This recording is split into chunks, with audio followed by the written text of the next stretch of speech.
Well, I thought I'd share with you some movie and TV trading cards I loved as a child in the 90s, and they've always had timeless value to me. Now, most of these sets I'm going to show you disappeared over time, but I bought them later on eBay or Amazon when I was much, much older. Now, one of the most popular and memorable was The Lion King, Series 1 and 2. First, there's the movie poster. We all thought that was kind of neat when we got those.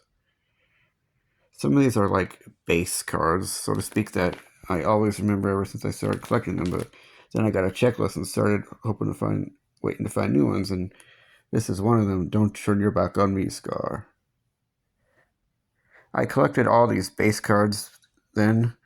Some of the chase cards, the bonus cards, which I'll show you later, I didn't find. I've always been so into numbers and letters, and when I think of a number, like someone's age or someone's favorite number, I think of a card in this series, like card number 11, the getaway. And I had a best friend who was such a taunter, but he grew up to be pretty mature and mild man. I mean, even when he wasn't growing up, when he was between a kid and an adult.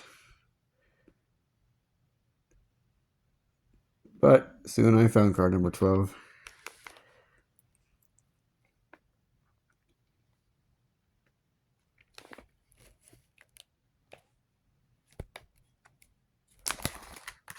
And then number 19, Trapped. That was another one I thought was kind of neat to find.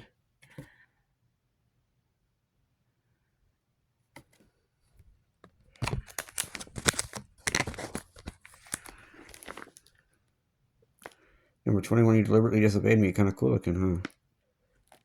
And Scar Sings of His Plan, number 23. Kind of neat looking for the sinister aura we get from it. Sinister vibes we get. And number 25. I always relate to that one because I was born on the 25th.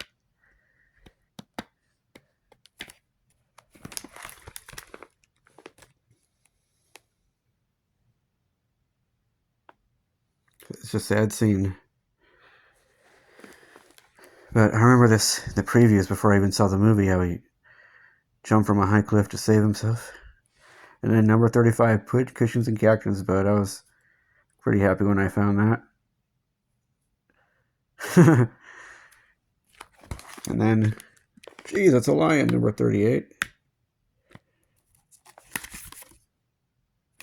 The lovable, soft-hearted Pumbaa, who is kind of a doofus, and the wise guy, Timon.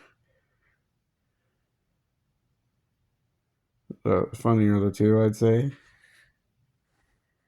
And in the eyes, he looks like Jake from The Rescuers Down Under.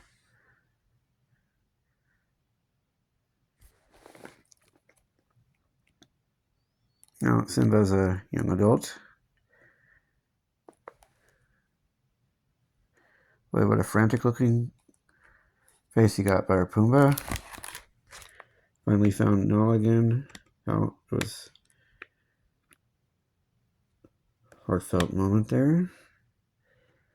And he soon realizes that it's his responsibility and he's got no choice but to go back and fight for what's his and his family. We should be about number 55 by now. And you know, this is creative liberties here. I mean, the lionesses did the hunting, but in this story, the main fighting was done with Simba and Scar. And from what I understand, the lionesses do the fighting too. That's one of the creepiest trading cards ever. Now, all is well. Now we get to the character cards. Originally, I didn't have Simba, but of course I found it later. And I had a friend who wasn't a huge taunter who had it, number 66. I've always kind of been partial to number 66. My mom, many, many, many years ago, won bingo with number 66.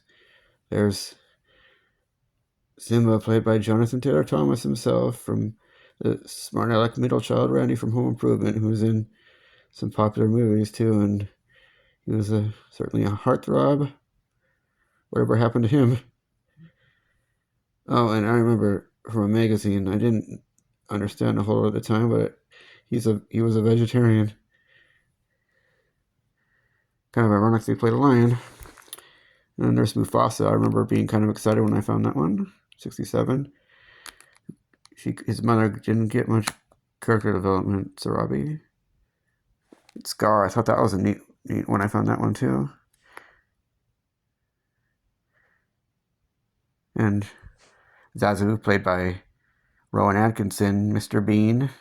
That's Mr. Bean himself, Rowan Atkinson. And Rafiki, played by Robert Guillaume Benson. And there's Timon and Pumbaa and Hyenas, Whoopi Goldberg, Cheech Marin, and the man of a billion voices, Jim Cummings. Now here's the Circle of Life. Birth, childhood. I thought that was cool when I found that one. I was a child and I found it at Burger King, as I may have told you. They used to give these away in kids' meals. It's really sad there, but it's just showing you that you can get through anything, and loss is a part of Circle of Life. Now here's Simba as a young adult. Played, of course, by Matthew Broderick, most famous for playing Ferris Bueller, and he was in a lot of other movies, of course, like War Games and Godzilla and Glory. He's done a lot of voices. I'm just naming old movies. Romance. I thought it was neat when I found that at Target. Adulthood. Rebirth. Looks just like Young Simba did. And here's the catchphrases. That's all these cards are. Man, are you ugly? Dangling at the bottom of the food chain. Who you calling oopid stay? Sit down before you hurt yourself. Move it. Homer's where your rumpus. And it's always kind of not made a lot of sense to me why, when you buy the complete set, they include the checklist. I do not see the point. Now we're on to the chase cards.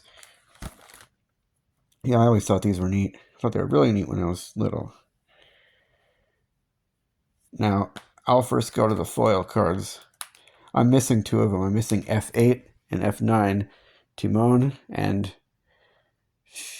Hyena, Shenzi, Bonzi, and Ed. It was called Shenzi, Bonzi, and Ed, not Hyenas. The Shenzi, Bonzi, and Ed was the original one I found. If I find those, or get new ones, I'll have to show you. But this is another one I found when I originally collected them. After a while, I get the same ones, but I found this one, F1 Simba. My mom said, you may have not got any new ones, but you sure got one cool one. This tinfoil. Look at how cool that is. And F2 Mufasa. Just as cool, with a blue background.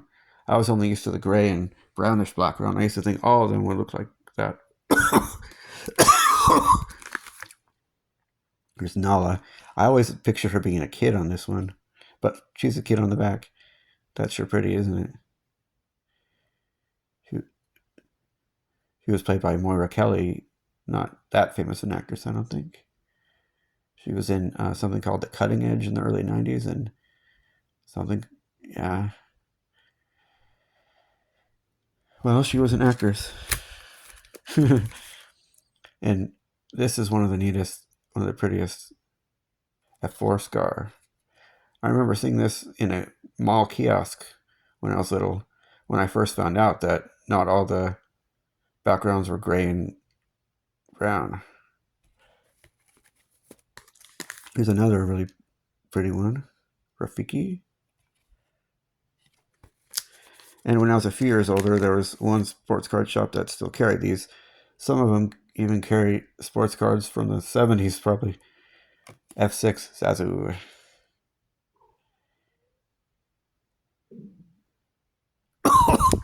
And F7 Also, I think maybe the prettiest in the series, Pumbaa.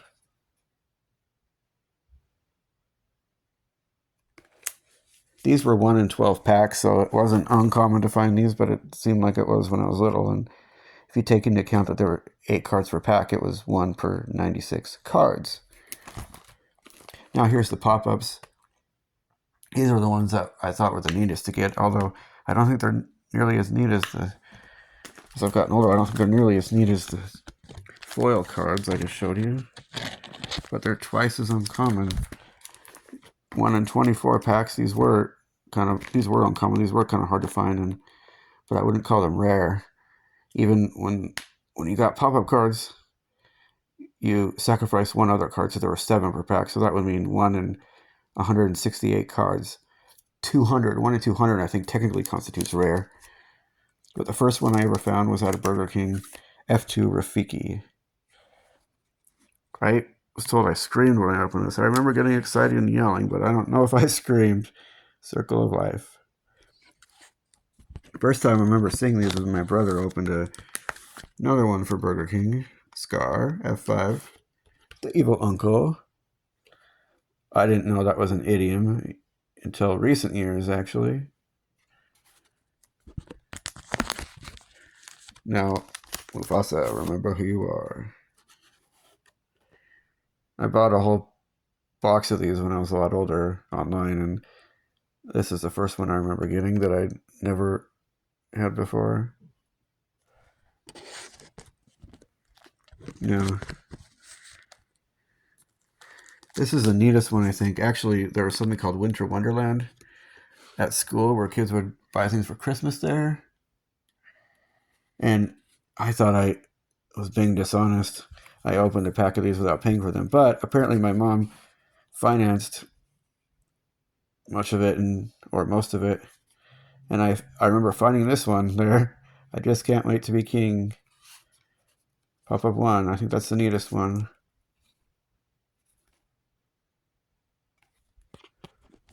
Now, it's just bewildering. It just makes no sense. And my brother was pretty ticked off. Why, instead of Nala, did they have Bonsai? And plus, that makes it so there were no female character in the pop-ups. But to be fair, this isn't, well, still it's not fair, but this is a neat looking one. Who you calling Oopid Stay? Pop-up 4. Now here we go with the most rare. If I found these, it seemed like if I won $12,000, the $12,000 grand jackpot at on the slot machine. These were 1 in 180 packs. I realize that's not that rare. It would be something you'd find every once in a while if you buy them regularly. But boy, are these cool. Check it out. And then there's the Future King of the Jungle. I don't think that one's as cool.